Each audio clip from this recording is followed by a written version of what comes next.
Core committee کے اجلاس میں عام انتخابات کے اعلان کردہ تاریخ سے پرے دھکیلنے کی منظم کوششوں کا بھی جائزہ لیا گیا۔ مختلف حلقوں کی جانب سے انتخابات کے التوا کی سوچی سمجھی مہم کے اغراض و اہداف سے بھی بخوبی آگاہ ہیں۔ انتخابات کے آزادانہ، منصفانہ اور شفاف انعقاد میں مزید ایک روز کی تاخیر بھی برداشت نہیں کی جائے گی۔ عدالت عظمیٰ 8 فروری 2024 کو انتخابات کے انعقاد کے حوالے سے پتھر کی لکیر قرار دے چکی ہے۔ التوا کی خفیہ اور اعلانیہ کوششوں کا نوٹس لے۔ سپریم کورٹ قبل از وقت انتخابات دھاندلی کے رواں سلسلے کا نوٹس لے اور 8 فروری 2024 کو دستور میں طے کیے گئے معیار کے مطابق انتخابات کا انعقاد یقینی بنائے۔ کور کمیٹی کی جانب سے عدالت کی اجازت کے باوجود مختلف کارکنان اور ذمہ داران کو چیئرمین عمران خان سے ملاقات کی اجازت نہ دیے جانے پر شدید مذمت کی گئی اور جیل انتظامیہ کے خلاف توہین عدالت کی کارروائی کے آغاز کی منظوری دی گئی۔ عمران خان کی باضابطہ منظوری سے 6 اراکین کور کمیٹی بھی شامل کر لیے گئے ہیں۔ تو یہ پاکستان تحریک انصاف کی کور کمیٹی کی جانب سے سخت ترین سٹیٹمنٹ جاری کی ہے۔ ہوا یہ ہے کہ اب پریشر بہت بڑھ گیا ہے پاکستان پہ اور پاکستان کی اسٹیبلشمنٹ پہ اور پاکستان کی گورنمنٹ پہ، اور یہ پریشر یہ بڑا ہے کہ الیکشن ہوں گے تو صاف اور شفاف ہوں گے اور اس میں تمام سیاسی جماعتیں بشمول پاکستان تحریک انصاف اس میں بھرپور حصہ لے گی۔ اور پریشر یہ بھی بڑھ رہا ہے کہ عمران خان کو بھی اس الیکشن میں حصہ لینے کی اجازت دی جائے اور اس پر کسی قسم کی قدغن نہ لگائی جائے۔ یہ پریشر بڑھتا جا رہا ہے اور یہ پریشر جو بڑھ رہا ہے اسی سے سارے کے سارے مسائل پیدا ہو رہے ہیں، اور اب 3rd ڈگری استعمال کی جا رہی ہے تحریک انصاف اور ان کے کارکنان کے خلاف۔ پچھلے 4-5 دنوں میں بہت زیادہ ظلم، جبر اور فسطائیت اور بربریت دیکھنے میں آئی ہے پاکستان کے مختلف علاقوں میں۔ کھلی چھٹی دے دی گئی ہے کہ لوگوں کو اٹھایا جائے، انہیں اغوا کیا جائے، اور ان سے اپنی پسند کے بیانات لیے جائیں، پاکستان تحریک انصاف سے ان کو نکالا جائے۔ یہ سارے کا سارا ایک منظم پلاننگ کے تحت ہو رہا ہے، کوئی اس کی تردید نہیں کر رہا کیونکہ سارے ننگے ہو کے نکلے ہیں۔ کل ہم نے دیکھا جس طریقے سے خاور مانیکا جو کہ بشرا بی بی کے سابق شوہر ہیں، ان کا جس طریقے سے انٹرویو کیا گیا، اس کو ہائی لائٹ کیا گیا، اس کے بعد سوشل میڈیا پہ باقاعدہ عمران خان اور ان کی فیملی کے خلاف ایک کمپین لانچ کی گئی۔ تو یہ سب کچھ طے شدہ حقیقت ہے۔ جب بھی مسلم لیگ نواز اور اسٹیبلشمنٹ کا آپس میں اتحاد ہوا ہے، اس کے بعد مسلم لیگ نواز نے جو کردار کشی کی ہے وہ خدا کی پناہ ہے۔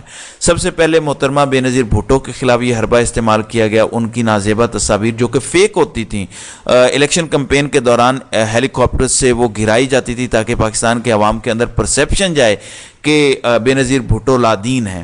باقاعدہ طور پہ اس وقت ان کے ساتھ حقانی صاحب اور اس طرح کی کمپین جو ہے وہ لانچ کرتے تھے جس پر عمل درآمد کیا جاتا تھا۔ تو یہی سب کچھ اس وقت ہو رہا ہے کہ بے نظیر بھٹو کی طرح بشرا بی بی اور عمران خان کی داخلی اور گھریلو زندگی پر کیچڑ اچھالا جا رہا ہے اور کوشش کی جا رہی ہے کہ طلاق ہو سکے۔ عمران خان اور بشرا بی بی کی طلاق کی کوشش کی جا رہی ہے اس طرح کے کرداروں کو لانچ کر کے، کیونکہ وہ سمجھتے ہیں کہ یہ عمران خان اور بشرا بی بی کو رشتہ ازدواج میں منسلک نہیں رہنا چاہیے، ان کو توڑنے کی بات کی جا رہی ہے۔ میں آپ کو خبر دے رہا ہوں، لیکن اس میں ابھی تک کامیابی حاصل نہیں ہو رہی۔ یہی وجہ ہے کہ بہت ایکسٹریم لیول پہ جا کے انہوں نے بیہودہ حرکتیں شروع کی ہیں۔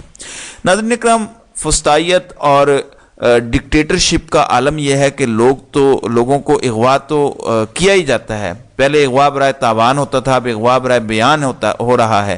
ان کے ساتھ ظلم کیا جاتا ہے۔ عمر ایوب جو چھپ کے رہتے ہیں اور وہ اپنے والد گوہر ایوب کی وفات پر آئے، ظاہر ہے جنازہ پڑھنا تھا، جنازے کے عین وقت پہ پولیس پہنچ گئی، وہاں پہ انہوں نے عمر ایوب کو گرفتار کرنے کی کوشش کی تو ان کے بھائی نے پولیس افسران اور پولیس کو انگیج کیا اور خبردار کیا کہ اگر آپ نے جنازے کے دوران عمر ایوب کو گرفتار کرنے کی کوشش کی تو امن و امان کے مسئلے کی ذمہ داری آپ پر ہوگی، آپ براہ راست یہاں سے نکل جائیں۔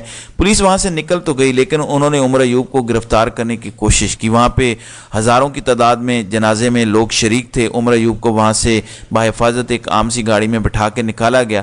تو اس لیے ان سے کسی قسم کی بھی کوئی توقع کی جا سکتی ہے، خاص طور پر شریف فیملی، مسلم لیگ نواز، یہ کوئی سیاسی جماعت نہیں ہے، یہ مختلف مراحل سے گزر کے سیاسی جماعت نہیں بنی۔ یہ تو آپ جنرل ایوب خان اور جنرل جیلانی کو داد دیں، میاں شریف نے بچے کو حوالے کیا جنرل ضیاء اور گورنر جیلانی کے، اور انہوں نے ان کو اکوموڈیٹ کیا اور آج تک یہ سلسلہ چل رہا ہے۔ بہرحال آج کا دن بڑا امپورٹنٹ اس لیے ہے کہ آج پھر جو ہے وہ دوبارہ سماعت ہوئی ہے عمران خان کے سائفر کیس کی، جو مکمل ہوئی ہے اور اس پر فیصلہ محفوظ ہوا ہے، اور آج ہی یہ فیصلہ سنایا جائے گا۔ جبکہ دلچسپ بات یہ ہے کہ چیف جسٹس عامر فاروق اور میاں گل حسن اورنگزیب 2 بجے سماعت کریں گے نواز شریف کے ایون فیلڈ اور العزیزیہ کے مقدمات کی، جس میں ان کو 7 سال اور 14 سال سزا ہوئی ہے۔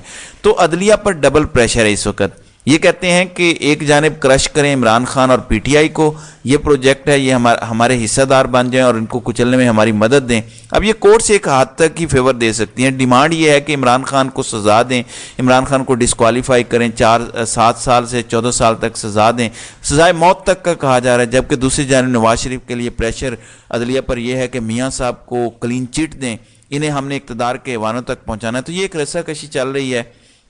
بہرحال دیکھتے ہیں کہ اس کا آئندہ آنے والے دنوں میں نتائج کیا برآمد ہوتے ہیں۔ تو ناظرین اکرام، آپ کی اس ویڈیو کے حوالے سے کیا رائے ہے؟ آپ اپنی رائے کا اظہار کامنٹ سیکشن میں ضرور کیجیے گا۔